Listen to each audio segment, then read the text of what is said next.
আসসালামু আলাইকুম শিক্ষার্থীরা, কি অবস্থা সবার?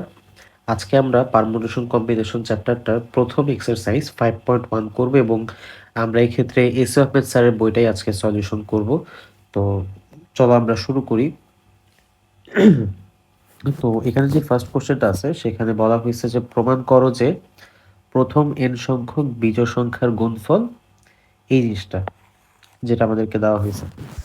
এখন ধরা যাক আমাদেরকে যদি বলা হয় যে আমি যদি একের এক সলিউশন করি, ধরা যাক আমাদেরকে বলা হইলো যে 1 থেকে 5 পর্যন্ত, অর্থাৎ 1 2 আচ্ছা 5 না 10 পর্যন্ত, 3 4 5 6 7 8 9 10।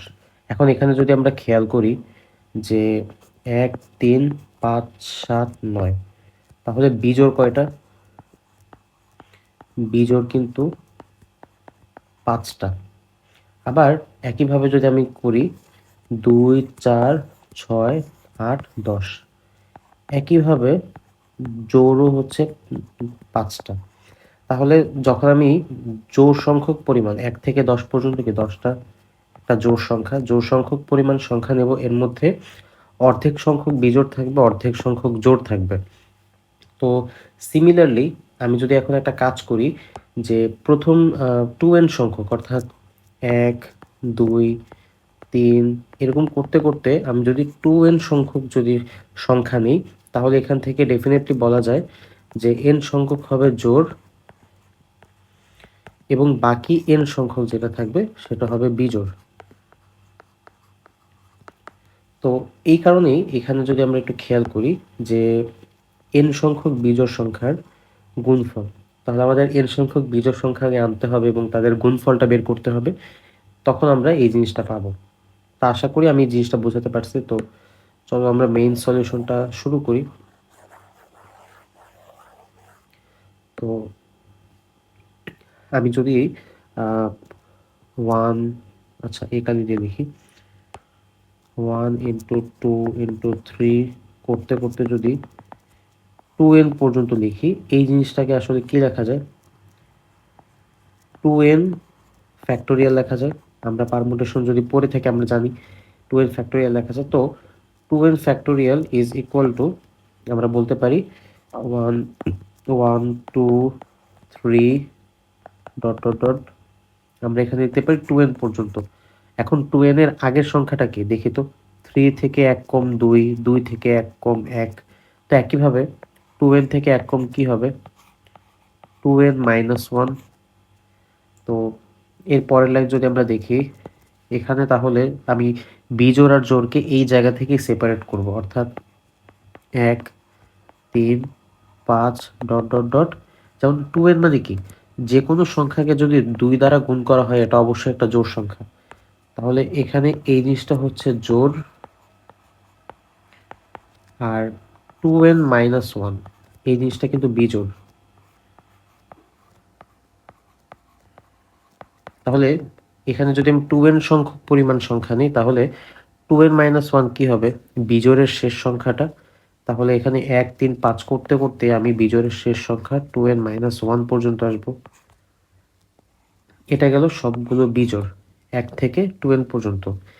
একইভাবে আমি কিন্তু জোড়গুলোকেও লিখতে পারি 2 4 6 ডট ডট ডট, এখানে আসে 2n, অর্থাৎ 2n পর্যন্ত আমার জোড় সংখ্যা।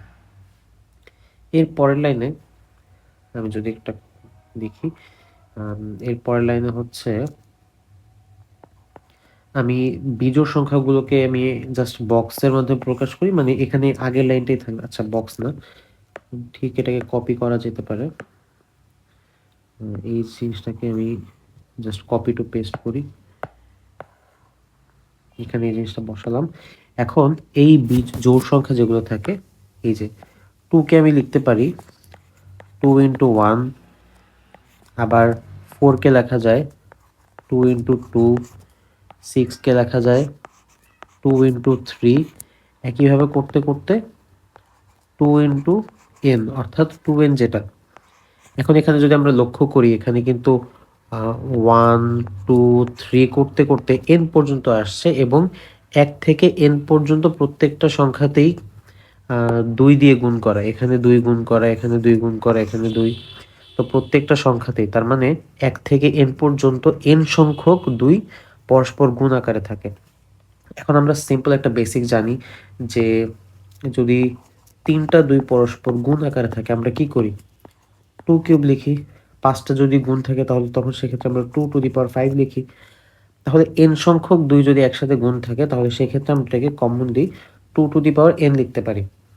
তাহলে এর পরের লাইনটা কি হবে, একইভাবে এই অংশটা কি আবার আমি কপি করব। এখন আমরা যদি দেখি এই যে আমি যেই মাত্র যে অংশটা কপি করলাম এই অংশটা, এখানে কিন্তু সকল 1 থেকে n সংখ্যক, মানে এখানে কিন্তু n সংখ্যক বিজোড় সংখ্যা আছে, কারণ আমরা টোটাল সংখ্যা কাজ করছি কত, এই যে এখানে টোটাল যদি 2n সংখ্যক থাকে এর মধ্যে n সংখ্যক জোড় আর n সংখ্যক বিজোড়, তাহলে এই জিনিসটা কি, এটা হচ্ছে আমার n সংখ্যক বিজোড় সংখ্যা। এখানে লিখি আমি n সংখ্যক বিজোড়। এবং আমি যদি কোশ্চেনে খেয়াল করি এখানেও কিন্তু বলা হয়েছে যে প্রথম n সংখ্যক বিজোড় সংখ্যার, তাহলে আবার যদি আমি ব্যাক আসি, এখানে প্রত্যেকটার সাথে যেহেতু 2 2 2 এরকম গুণ করা আছে এবং 2 কিন্তু n সংখ্যক পরিমাণ আছে, সো আমি এটাকে কমনলি লিখতে পারি 2 টু দি পাওয়ার n। আবার একইভাবে আমি যদি এখানে খেয়াল করি যে 1 2 3 এরকম করতে করতে n পর্যন্ত, অর্থাৎ 1 থেকে n পর্যন্ত সংখ্যা যদি গুণ থাকে সেটাকে আমরা লিখতে পারি n ফ্যাক্টোরিয়াল। আমরা যদি বিন্যাসের বেসিকটুকু জানি তাহলে অবশ্যই আমরা এটা বুঝতে পারবো। তাহলে আমি এর পরের লাইনটা যদি লিখি যে এখানে আমরা যদি খেয়াল করি, আচ্ছা আমার আগের পেজের জিনিসটা আরেকবার একটু লিখি। এখানে 2n whole factorial equal to 1 3 5 dot dot dot 2n minus 1, আর এখানে 2 to the power n into n factorial. এখন এটা তো হচ্ছে প্রথম n সংখ্যক বিজোড়ের গুণফল, এটাই তো বের করতে বলছিল, তাহলে আমি এটাকে এক পাশে রেখে বাকি সব কিছু অন্য পাশে নিয়ে যাব। এখন আমি আবার এটাকে কপি করি, এটাকে আমি এক পাশে রাখি এবং বাকি 2 to the power n into n ফ্যাক্টোরিয়ালকে যদি আমি অপর পাশে নিয়ে যাই তাহলে জিনিসটা এরকম থাকে যে 2n whole factorial by 2 to the power n into n factorial. তাহলে এটাই কি আমার আনসার না? আমরা যদি একটু লক্ষ্য করি আমাদের যে আনসারটা বের করতে বলা হয়েছিল এটাই কিন্তু আসলে সেই আনসারটা। তাহলে আমাদের একের এক প্রমাণ হইল। আমরা এবার একের 2 করি। এই ইমেজটাকে যদি আমি একটু কপি করি, কপি ইমেজ, আচ্ছা আমি এখন পরের পেজে একের 2 করি।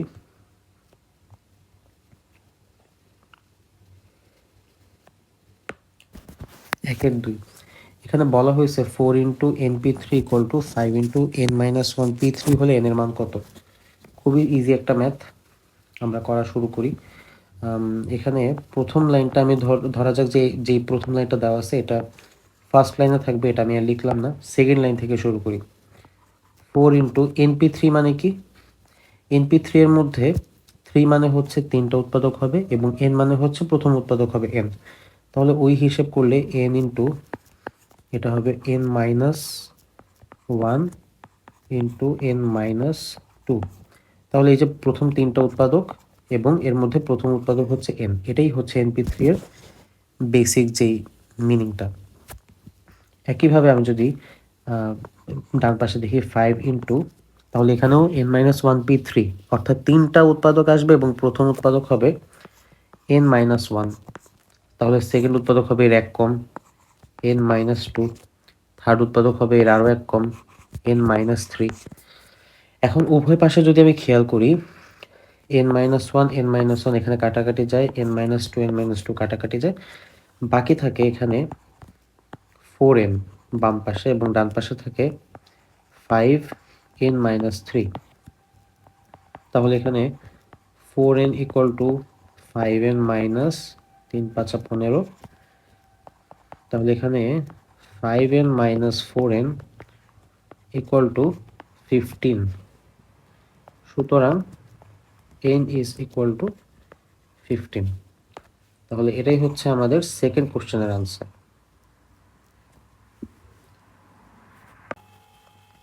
এবার যদি আমরা 2 নাম্বার ম্যাথটা একটু খেয়াল করি, তাহলে এটা কিন্তু ঠিক আগের ম্যাথের মতনই, খুব বেশি একটা চেঞ্জ নাই। তাহলে এখানে 4np3 equal to 2 into 2np4 হলে n এর মান নির্ণয় করো। আমরা যদি রাশিমালাটা লিখি যে 4np3 equal to 2 into 2np4, তাহলে এখানে 4np3 মানে কি, আমাদের প্রথম পদ যেটা সেটা হবে 4n, এবং এরকম করে টোটাল 3টা পদ আসবে, অর্থাৎ এখানে r এর মান যেহেতু 3, তাহলে 4n, এরপর 4n মাইনাস 1, এরপর থার্ড পদ আসবে 4n মাইনাস 2। তাহলে একইভাবে এখানে 2 ইন্টু 2np4, প্রথম পদ হবে 2n, সেকেন্ড পদ হবে 2n মাইনাস 1, থার্ড পদ হবে 2n মাইনাস 2, এবং চতুর্থ পদ হবে 2n মাইনাস 3। যেহেতু এখানে 4, তার মানে কি 1 2 3 4, 4টা পদ আসবে। এখন এখান থেকে যদি আমরা খেয়াল করি যে এই অংশটা 2 ইন্টু 2n, এটা কিন্তু আসলে 4n, তাই না? তাহলে এখানে এই 4n আর এই 4n কিন্তু কাটাকাটি যায়। তাহলে এখানে যে জিনিসটা বাকি থাকে সেটা হচ্ছে 4n মাইনাস 1 আর 4n মাইনাস 2। আচ্ছা, 4n মাইনাস 2 এর মধ্যে কিন্তু 2 কমন যায়, এই জায়গাটার মধ্যে 2 কমন যায়। সো আমি সুন্দর মতন 2 যদি কমন নিই, 2 ইন্টু 2n মাইনাস 1, এবং ডান পক্ষে যদি আমি খেয়াল করি, আমার এতটুকু কিন্তু আমি একটু আগেই কাটাকাটি করে রিমুভ করছি। ডান পাশে যদি আমি দেখি এখানে 2n মাইনাস 1, এখন এই যে 2n মাইনাস 2, এখানে কিন্তু 2 কমন যায়, তাহলে আমি এখানে সরি, যদি ডান পাশ থেকে যদি আমি 2n মাইনাস 2 থেকে 2 কমন নিই, তাহলে এটা আসে n মাইনাস 1 এবং 2n মাইনাস 3। তাহলে এখানে দুই পক্ষের মধ্যে এই যে 2 ইন্টু 2n মাইনাস 1 এবং 2n মাইনাস 1 ইন্টু 2, এই দুইটা পার্ট কমন যায়। তো আমি যদি কাটাকাটি করি, তাহলে এখান থেকে পরবর্তীতে থাকে যে 4n minus 1 equal to n minus 1 2n minus 3। তাহলে এর পরের লাইনে আমার কি করতে হবে, 4n মাইনাস 1 ইকুয়াল টু, দুইটা যদি গুণ করি তাহলে n এর সাথে 2n গুণ করলে 2n square minus 2n minus 3n plus 3। পরবর্তী স্লাইডে যাই। এবার 4n মাইনাস 1, আচ্ছা এটা একটা কাজ করি, আমরা সবগুলোকে এক লাইনে নিয়ে আসি। তাহলে এখানে হবে 2n square minus, sorry 4n যদি এই পাশে যায় তাহলে মাইনাস 4n হবে, আর সাথে এখানে মাইনাস 2n আর মাইনাস 3n, তাহলে এখানে মাইনাস 5n মাইনাস 4n, তো মাইনাস 9n হবে, মাইনাস 9n, এবং এই মাইনাস 1টা এই পাশে গেলে হচ্ছে প্লাস 1 হবে। তাহলে সেক্ষেত্রে আমাদের জিনিসটা হয় প্লাস 3 এর সাথে প্লাস 1 মানে কি প্লাস 4 ইজ ইকুয়াল টু 0। তাহলে আমরা যদি মিডল টার্ম করি, আশা করি মিডল টার্মটা আমরা সবাই জানি, যদি আমরা মিডল টার্ম করি তাহলে এখানে সুন্দর মতো আমরা বুঝতে পারতেছি যে minus 8n minus n plus 4 equal to 0। কারণ 2 এর সাথে 4 গুণ করলে 4 দুগুণে 8, তো আমরা এটাকে 8 একে 8 বলতে পারি। সো 8 প্লাস 1 ইকুয়াল টু 9, এই যে 9, 8 আর 1 মিলে 9 হয়। সো এইভাবে মিডল টার্মটা করলাম শর্টকাটে। তো এই দুইটা পাশ থেকে 2n কমন যায়, 2n যদি কমন নেওয়া হয় তাহলে থাকে n মাইনাস, এখানে থাকবে 4, আর এখান থেকে মাইনাস 1 যদি কমন নেওয়া হয় এখানেও থাকবে n মাইনাস 4 ইকুয়াল টু 0। দুই জায়গা থেকে যদি আমরা n মাইনাস 4 কমন নিই তাহলে থাকে 2n মাইনাস 1 ইকুয়ালস টু 0। তাহলে এখানে আমাদের দেখা যাচ্ছে যে n এর দুইটা মান আসে, একটা মান অনুযায়ী n ইকুয়াল টু 4, আর এখানে 2n মাইনাস 1 ইকুয়াল টু 0, বা n ইকুয়াল টু হাফ আসে। আমরা জানি যে এনপিআর যে সূত্রটা থাকে, এই এনপিআর এর মধ্যে এন এবং আর কখনো ভগ্নাংশ হতে পারবে না, যার কারণে এই মানটাকে আমরা কাউন্ট করব না। তাহলে আমাদের এখানে রাইট আনসার হচ্ছে n ইকুয়াল টু 4। এবার আমরা 3 নম্বর অঙ্কে যদি আসি, এখানে বলা হয়েছে যে ইকুয়েশন শব্দটির সবগুলি অক্ষর একত্রে ব্যবহার করে কত উপায়ে অক্ষরগুলো সাজানো যায়। তাহলে এখানে যদি আমরা নিই, এখানে যদিও স্মল লেটারে দেওয়া হয়েছে, বাট নর্মালি কোশ্চেনে ক্যাপিটাল লেটারে দেওয়া থাকে। আমি যদি এটাকে ক্যাপিটাল লেটারে সলভ করি, যদি এভাবে দেওয়া থাকে তো স্মল লেটারও করা যায়। স্মল লেটারে যদি করা হয় তাহলে কিন্তু ক্যাপিটাল ই আর স্মল ই কিন্তু এক না, দুইটা আলাদা। তো আমি এখানে যদি আচ্ছা স্মল লেটারেই করি, সমস্যা নেই। E Q U A T I O N equation. এখানে কিন্তু টোটাল মোট বর্ণ ইকুয়াল টু 8টা। এখন আমরা যদি খেয়াল করি এই ধরনের প্রবলেমের ক্ষেত্রে প্রথমেই আমাদের দেখতে হবে যে প্রত্যেকটা বর্ণই ইউনিক কিনা। অর্থাৎ যদি দুইটা এ আসে বা দুইটা ই আসে, একই জাতীয় যদি জিনিস চলে আসে, সেক্ষেত্রে আমাদের কিন্তু অন্য টাইপের অঙ্কটা সলভ করতে হয়। কিন্তু এখানে যদি আমরা দেখি যে ই একবারই আছে, কিউ একবারই আছে, অর্থাৎ 8টা বর্ণের 8টাই কিন্তু ইউনিক। তো এক্ষেত্রে আমরা জানি যে 8টি বর্ণ থেকে 8টি বর্ণ নিয়ে, কারণ এখানে কি বলছে কোশ্চেনের মধ্যে যে ইকুয়েশন শব্দটির সবগুলি অক্ষর একত্রে ব্যবহার করে কতগুলি অক্ষর বা কত উপায়ে অক্ষরগুলি সাজানো যায়। তো 8টি বর্ণ থেকে আমার সবগুলো বর্ণই নিতে হবে। 8টি বর্ণ নিয়ে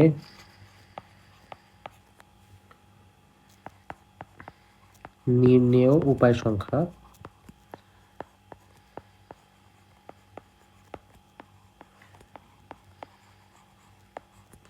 এটাকে আমরা লিখব 8p8, বা এটাকে লেখা যায় 8 ফ্যাক্টোরিয়াল, বা আমরা লিখতে পারি 8 7 6 5 4 3 2 1।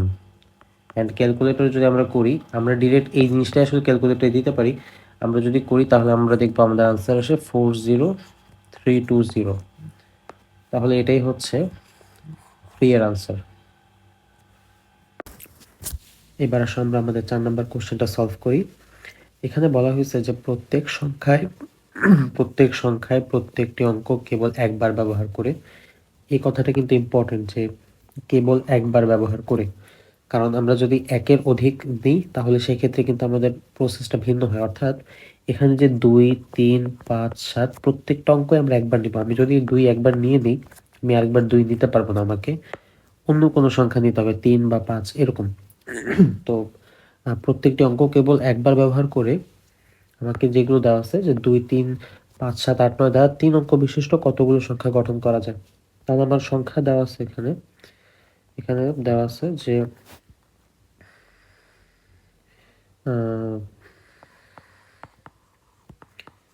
দেওয়া আছে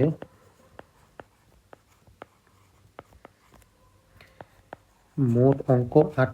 আচ্ছা কয়টা অঙ্ক এখানে, 1 2 3 4 5 6 6টি, মোট অঙ্ক 6টি। তো এটা গেল মোট অঙ্ক। এখন এই 6টি অঙ্ক থেকে আমার 3 অঙ্ক বিশিষ্ট সংখ্যা গঠন করতে হবে। তাহলে আমি এখানে লিখতে পারি যে 6টি অঙ্ক। আচ্ছা এখন একটা জিনিস যদি আমি বলি যে আমাকে যদি 3 অঙ্ক বিশিষ্ট সংখ্যা বানাতে হয় তাহলে কিন্তু আমি মাত্র 3টা সংখ্যাই নিতে পারবো এট এ টাইম। আমি কিন্তু 6টা অঙ্ক নিতে পারবো না, 3টা অঙ্ক নিতে পারবো। তো আমার 6টা থেকে 3টা করে অঙ্ক নিতে হবে। তো 6টি অঙ্ক থেকে 3টি অঙ্ক নেওয়া যায়। তবে এটাকে লেখা যায় হচ্ছে 6p3 ভাবে। 6p3 মানে কি, প্রথম পদটা হচ্ছে মানে এখানে উপরের অংশটা হচ্ছে n, আর এই 8 দিয়ে বোঝায় কতগুলো আমার পদ হবে, উৎপাদক হবে, সরি। তাহলে এটা 6, এরপরটা হবে 5, এরপরটা হবে 4। 5 6 30, 3 4 12, তাহলে 120 ভাবে। এবার আমরা আমাদের আজকের ক্লাসের লাস্ট অঙ্কটা দেখি, যে প্রত্যেক সংখ্যায় কেবল একবার ব্যবহার করে 0 1 2 3 5 6 দ্বারা 4 অঙ্ক বিশিষ্ট। এখন কিন্তু এটা 4 অঙ্ক বিশিষ্ট, অর্থাৎ আমার যদি এখানে একটা বক্স আঁকি, এই 4 অঙ্ক মানে 4 অঙ্ক বিশিষ্ট একটা বক্স আঁকবো, অর্থাৎ এখানে এটা একক, দশক, শতক এবং হচ্ছে গিয়ে সহস্র যেটা বলে। তো তার 4 অঙ্ক বিশিষ্ট কতগুলো অর্থপূর্ণ সংখ্যা গঠন করা যায়। এখানে আরেকটা ইম্পর্টেন্ট কথা হচ্ছে অর্থপূর্ণ। কেন এখানে অর্থপূর্ণ দেওয়া হয়েছে এটা আমরা একটু পরেই বুঝতে পারবো। আমরা যদি এখানে ফোকাস করি, যে আমাকে অঙ্ক দেওয়া আছে যে মোট অঙ্ক কিন্তু এখানে 1 2 3 5 6 এবং 0 6টি, মোট অঙ্ক 6টি। তাহলে 4 অঙ্ক বিশিষ্ট বানানোর জন্য আমার এখানে 4টি করে সংখ্যা নিতে হবে 6টা থেকে। তাহলে আমি বলতে পারি যে 6টি থেকে 4টি নেওয়ার উপায় সংখ্যা হবে, সেই ক্ষেত্রে এই জিনিসটাকে লেখা যায় 6p4, বা আমরা বলতে পারি 6 ইন্টু 5 ইন্টু 4 ইন্টু 3। আমি আবারও রিপিট করতেছি, যেহেতু n এর মান 6 তাই আমাদের প্রথম উৎপাদক 6, এবং যেহেতু r এর মান 4 তাই আমরা 1 2 3 4 চারটা উৎপাদক এখানে নিয়েছি। তাহলে এখানে 5 6 30, 3 4 12, 3 12 36, অর্থাৎ 360। তবে এখানে একটা জিনিস খেয়াল রাখতে হবে, এখানে কিন্তু একটা সংখ্যা 0 আছে। এখন 0কে আমরা যদি এভাবে 6টা অঙ্ক থেকে যদি এভাবে বসাই, একবার এক এক অঙ্ক বসতে পারে, কোনোভাবে যদি 0 যদি সামনে বসে, এরপর যদি 1 5 6 বসে, তখন কি আর এই জিনিসটা 4 অঙ্কের সংখ্যা থাকে? তখন কিন্তু এটা 4 অঙ্কের সংখ্যা থাকে না, 3 অঙ্কের হয়ে যায়। কারণ আহ, একদম শুরুতে যদি মানে একদম সামনে যদি কোনো একটা বসে, একদম সামনে যদি কোনো একটা সংখ্যাতে যদি 0 বসে, তাহলে সেই 0টা আসলে অর্থপূর্ণ থাকে না, অর্থহীন হয়। এই 0 দেওয়া যা কথা, না দেওয়া একই কথা। অর্থাৎ তখন জিনিসটা কিন্তু 156 হয়ে গেল, 3 অঙ্কের হলো, বাট এখানে কিন্তু 4 অঙ্ক বিশিষ্ট অর্থপূর্ণ বলছে। এটা যদিও 4 অঙ্কের হয়েছে, বাট এটা কিন্তু অর্থপূর্ণ সংখ্যা হয় নাই। যার কারণে আমাদের দেখতে হবে যে কতগুলো সংখ্যাতে আমাদের 0 একদম শুরুতে বসে পারমুটেশনের ক্ষেত্রে। তো ধরা যাক আমি এখানে আবার 4 অঙ্কের একটা বক্স আঁকি। এখন এখানে আমি করব কি, যে আমি আগেই শূন্যকে আমি সামনে বসাই দিব, যে হ্যাঁ শূন্য এখানে বসবে। তাহলে শূন্য বাদে আমার কাছে বাকি সংখ্যা থাকে 5টা। বাকি 5টা সংখ্যার জন্য আমার স্পেস থাকে 1টা 2টা 3টা। তাহলে বাকি 5টা সংখ্যা এই 3টা স্পেসে বসবে 5p3 ভাবে। তাহলে আমি কথাটাকে আমি এভাবে লিখতে পারি যে শেষ ঘরে শূন্য বসে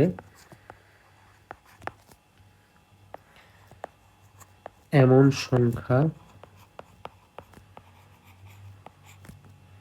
5p3t। আমি আশা করি এটা বোঝাতে পারছি, কারণ আমরা কিন্তু এখানে যদি 0 বসে, তাহলে আমাদের 6টা অঙ্ক ছিল, অলরেডি এখানে 0 বসাই ফেলছি। এখন আমার অঙ্ক আছে 5টা, আর এই 5টা অঙ্ককে আমি মাত্র 3টা বক্সেই অ্যাভেলেবল বসাতে পারবো। তাহলে 5টা থেকে 3টাকে করা যায় 5p3। এখানে 5p3 এর মান যদি আমি বের করি, 5 ইন্টু 4 ইন্টু 3, তাহলে 4 5 20 আর 3 20 60, 60। তাহলে আমার টোটাল ছিল 360, যার মধ্যে 60টা শুরুতে 0 বসে। তাহলে এই 60টা কিন্তু আসলে আমার বাদ দিতে হবে। তাহলে লিখতে হবে যে সুতরাং মোট 4 অঙ্ক বিশিষ্ট